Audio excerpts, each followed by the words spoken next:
గురుగారు ముందుగా మొదటి ఉత్తరాన్ని చూద్దామండి. ఈమెయిల్ ద్వారా దైవిక్ గారు అడుగుతున్నారు, శ్రీచక్రం ఇంట్లో ఉండవచ్చా? ఉంటే ఏ విధంగా పూజించాలి?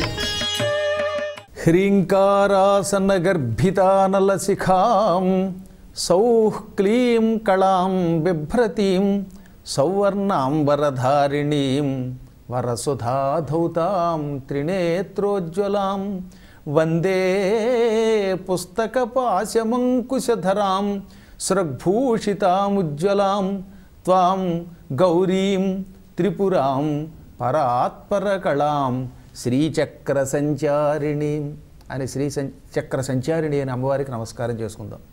శ్రీచక్రం అంటే పార్వతీ పరమేశ్వరుల యొక్క శరీరం. శ్రీచక్రం శివయోః వపుః. వపుః అంటే శరీరము. ఎవరి శరీరం? శివయోః. శివయోః అంటే పార్వతీ పరమేశ్వరులు. పార్వతీ పరమేశ్వరుల శరీరమునే శ్రీచక్రం అని కూడా పిలుస్తారు. శివయోః అంటే కేవలం పార్వతీ పరమేశ్వరులే కాకుండా లక్ష్మీనారాయణులు అని కూడా ఒక అర్థం ఉన్నది. కాబట్టి లక్ష్మీనారాయణులు కూడా శ్రీచక్రంలో ఉన్నారు.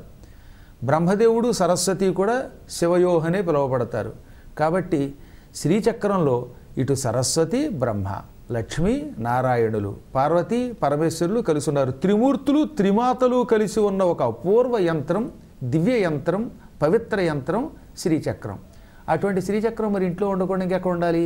కాబట్టి ప్రతి జీవి నాకు భక్తి ఉన్నది ఎవరి మీద? శ్రీచక్రం మీద అనుకున్న వాళ్ళల్లా శ్రీచక్రం ఇంట్లో పెట్టుకోవచ్చు. శ్రీచక్రం ఇంట్లో ఉండడానికి మొట్టమొదట ఉండవలసినది భక్తి, శ్రద్ధ.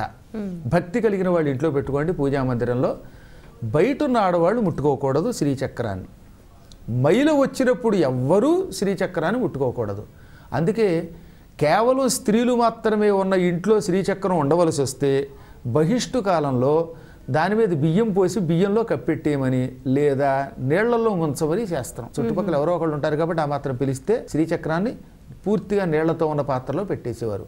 అందుకే పూర్వకాలంలో దేవతామూర్తులకి ఓ సంవత్సర కాలం పూజ చేయడం కుదరకపోతే ధాన్యం బస్తాలో పెట్టేవారు లేదా నీళ్లలో నింపేసేవారు. నీళ్లలో ఎక్కువ కాలం ఉంటే ఒక్కోసారి ఈ యంత్రాలు దెబ్బతినే ప్రమాదం ఉంటుంది కనుక ధాన్యంలో ఉంచితే మరీ మంచిది. కాబట్టి ఏదైనా అశుచిగా ఉన్నప్పుడు ముట్టుకోరాదు, అశుచిగా ఉన్నప్పుడు అర్చన చేయరాదు. అప్పుడు ఆ పూజా మందిరంలో అలా ఉంచేయచ్చును. తక్కిన వేళల్లో ఇంట్లో పెట్టుకుని స్త్రీలైనా పురుషులైనా ఎవరైనా ఉంచుకోవచ్చును. భక్తి కలిగిన వాళ్ళందరూ అర్చన చేయవచ్చు. గురువులకి తెలుస్తుంది ఈ వ్యక్తిలో సంస్కారం ఉన్నది, ఇతడికి భక్తి ఉన్నది, ఇతడికి శ్రీచక్రం ఇస్తే దాన్ని సక్రమంగా అర్చన చేస్తాడు, నమ్మకంతో దాన్ని పూజిస్తాడు అనుకున్నప్పుడు గురువులే ఇస్తారు. అందుకే పూర్వం ఎక్కడ పడితే అక్కడ యంత్రాలు కొనడం కాకుండా గురువులను ఆశ్రయించి గురువుగారు నాకు ఇవ్వండి అంటే లేదా గురువుగారికి అభిమానం కలిగితే ఇవ్వచ్చు. మొత్తం మీద శ్రీచక్రం భక్తి కలిగిన వారు ఎవరైనా ఇంట్లో పెట్టుకుని అర్చన చేయవచ్చు. శుభం తప్ప శ్రీచక్రం వల్ల అశుభం రాదు. శ్రీచక్రం ఉన్న ఇంట్లో త్రిమూర్తులు త్రిమాతలు నిరంతరం కొలువై జీవుల్ని అనుగ్రహిస్తారు.